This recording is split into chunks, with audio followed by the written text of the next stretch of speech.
What is up, my friends? You are most welcome along to our player ratings here on Anfield Agenda after Arne's boys have gone over to Germany and beaten Leipzig by 1-0. A result that means we are perfect so far this season in the Champions League. 3 games played, 3 victories, 9 points from 9, and the interesting stats don't stop there. Did you know that Arne is now the first Liverpool manager in our history to win his first 6 away games? Not only that, 11 wins from his first 12 games is another record set for Arne. And here's our favourite stat of the day. After that assist for Darwin Nunes from Mohamed Salah, they have now contributed more assists for each other than Danny Sturridge and Luis Suarez.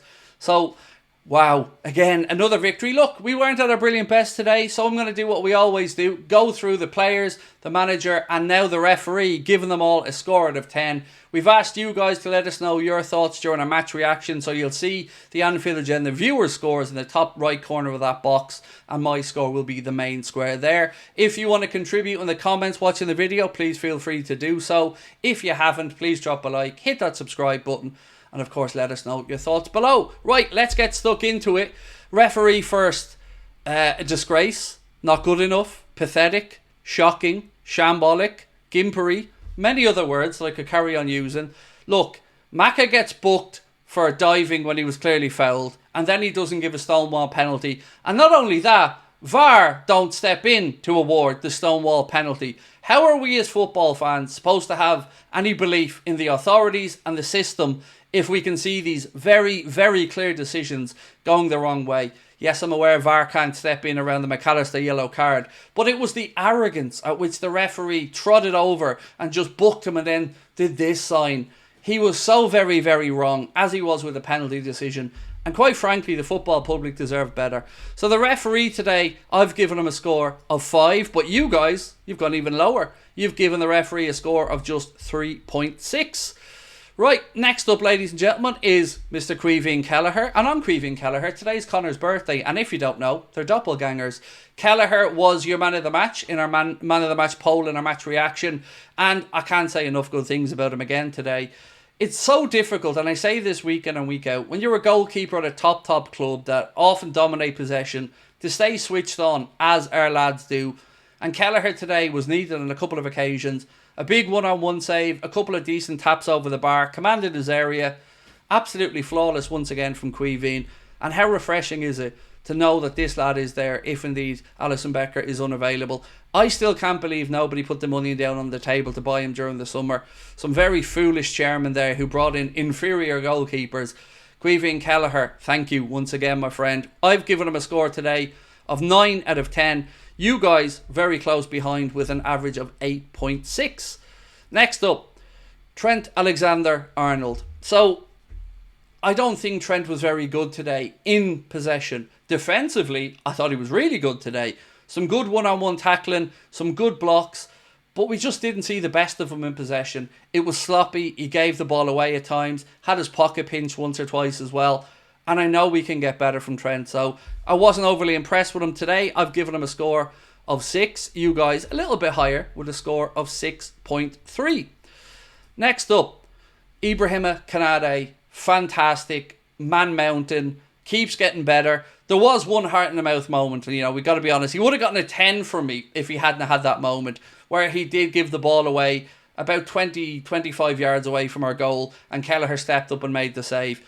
Other than that, I'm so impressed. I know we've had a couple of really close offside decisions in recent weeks, but we're getting it right. They're holding that defensive line so well. And aerially, on the ground, in every attribute, Canady was absolutely fantastic again. So I've given him a score of 9. You guys, a little bit lower. You've given him a score of 8.1. Let me know below if you agree or disagree with that. We move across now to his centre-back partner and our captain, Virgil van Dijk. Again, I've given the credit to Ibu for that defensive line. Equally, Virgil deserves that credit as well. Calm, composed, reassured, and so good back there. It is a joy to watch us keep all these clean sheets. So well done to all of the defence.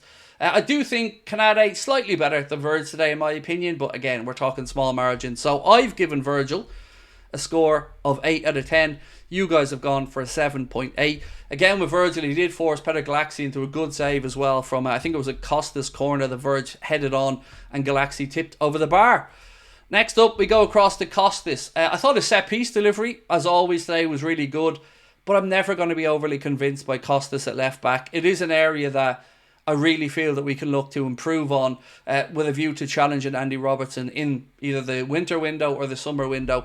But look, he didn't stink the gaff up. I'm not trying to say that in any way, shape or form, but I'm never going to be convinced that he is that guy. Today, I've given him a score of 6. You guys feel I'm a little bit too low there. You've gone with a score of 7. Let me know in the comments if you agree or disagree with that. I'm just not convinced by Costas overall, to be fair. But set-piece delivery, very good again today. Ryan Gravenberch. There was a moment that I think just sums up everything about Ryan this season. And that was the block in the second half where he came racing back. I think it was Xavi Simons out on the left. Fired the ball across, only for Ryan Gravenberch to come sliding in and put it behind from a corner. And then it was celebrated by his teammates and by him for the big moment that it was in the game. He just keeps getting better and better and adding more attributes and facets to his game. A joy to watch. Another good display today. I'm giving Gravenberch a score of 8. You guys a little bit lower with a score of 7.8. Hard taskmasters, the Anfield Agenda viewers. Next up, Alexis McAllister, who did very well to guide himself through that game after what was a simply ridiculous yellow card from the referee. We're a better team when Alexis McAllister was on the pitch. It's as simple as that. And as Arne said before the game, when asked about maybe why he was starting and not Jones, he said if McAllister's fit, he plays. It's that simple. And I agree. Looking forward to seeing him against Arsenal at the weekend. And well done to him for being able to guide his way through that match. Because the centre of midfield, you know, you need a tactical foul or two occasionally. And after the referee gave him that silly yellow, he was walking a tightrope. So well done, Alexis. I've given him a score of 7. You guys a little bit higher with a 7.3. Next up, Dominic Soboslai. So I was asked at half-time what I would do if I was Arne Slot. And I said I'd take Trent off and I'd take Dom off. And I gave my reasons why. And I want to say that I'm somebody who has been very supportive and behind Dominic Soboslai and will continue to be. But I got to call it as I see it. Out of possession, I never have any complaints about Dom. He runs really hard, his press is on point, and he works his socks off. But in possession, we also know what he's capable of. And I feel like we're 1 or 2 little moments away from him just hitting a vein of form where he will go on to another level. And I want to see it. So that's why I was a little bit critical today in possession from Dom. I think he can be better than we're seeing. But that being said, you're always going to get 100% effort from him. I've given Dom today a score of 7. You guys a little bit lower with a 6.7. Now, Mohamed Salah, who looked unhappy when he was taken off, but not overly unhappy. The way some people in the comments were going on, I thought that he'd kicked the water bottle over or something, but, you know, gave his high fives on the way off. And like any player at the top of his game, he doesn't want to come off the pitch. I also think it's great management from Arne Slot to make sure that he's given these lads a breather with 10 or 15 to go. Even if it is somebody like Trent or Mohamed, it's the right idea because we need to make sure that these guys are fresh for a massive, massive game against Arsenal. All of that being said, the assist for Darwin was fantastic for Mo, but he wasn't in the game as much as I would have liked today. And I can understand why Arne took him off. So on a rare occasion, I'm going to give Mo a score of 6 because I honestly wasn't that impressed today with the great man, which is not something we say very often, to be fair. But hopefully he's refreshed and ready to go at the weekend. And I hope he understands why Arne would have taken him off because it certainly isn't to undermine him. It is just with a view, obviously, to that massive game at Arsenal at the weekend. Next up, Cody Gakpo, who was given an opportunity on the left-hand side today, a starting berth instead of Diaz. And I think most of us will agree he took that chance. His crossing was fantastic. Obviously, played the ball across to Salah, who headed it for Darwin's goal. Then he had another outside of the foot, almost assist for Darwin, with Darwin headed it and Galaxy made the save. And I thought he always looked a threat out there. Very tactically aware as well. And a great option now for Arne Slot. I mean, the battle across our front line is tremendous. So today, I've given Cody a score of 8. You guys a little bit lower with a 7.4. Darwin Nunes. This is his chance. This is his opportunity. He's got a run of games now. And I think he's delivering. Yes, he won't score many easier goals than the one he scored today. But his all-around game, his passion, his enthusiasm, his effort, his work rate, and looking out for his teammates as well. Keep doing it, Darwin. Keep doing what you do, mate, because it'll come. The form will get there. And I keep hoping that we're going to see him put the ball in the net. Today he did get his goal, and I feel like we're going to get a goal against Arsenal and hopefully a goal against Brighton from him as well. So Darwin today, well done, big man. I'm giving him a score of 8. You guys, a little bit higher with an 8.1.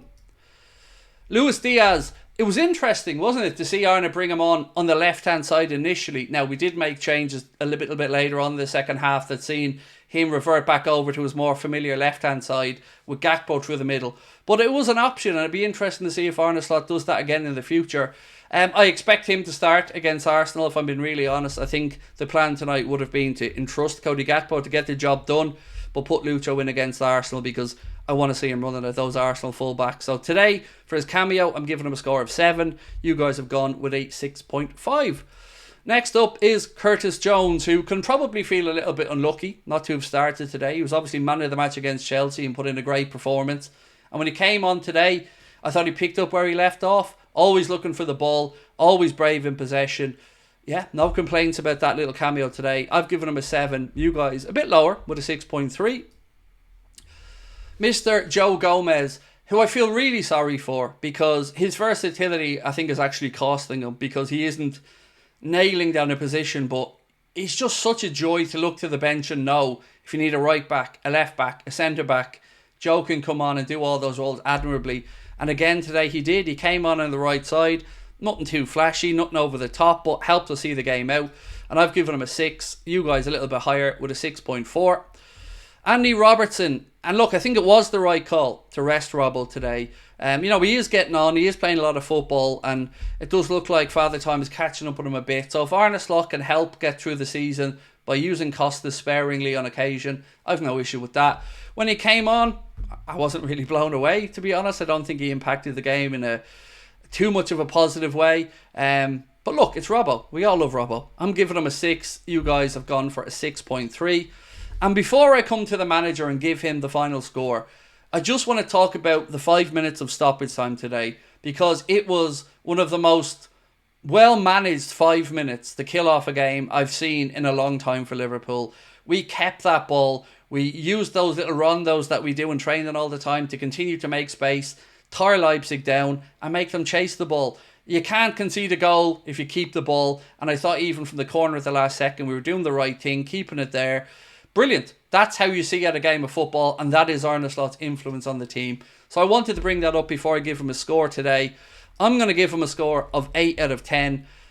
Difficult, trying circumstances again, where we've got some injuries picked up, but he finds a way to freshen up the team, keep players fit, and keep picking up the wins. So yes, we can be better, and yes, we will improve. But I tell you what, I'll take 11 wins from 12, my friends. 12 games in so far, not a single draw under Arne Slot. Who knows what the future has in store for us, but all roads now point to the Emirates, and that game against Arsenal on Sunday will be live from 3:15 as well. A little shout out to Redmen TV today, who are raising money for Zoe's House, a hospice in Liverpool that do unbelievable work, that are facing a difficult time financially. I believe they have a Just Giving page as well. Do go over, check that out. I think they've already raised over £30,000 for what is a fantastic cause. So well done to the lads at Redmen for that as well. And yeah, again, thank you guys for watching, and we'll catch up with you soon. Much love. Bye-bye.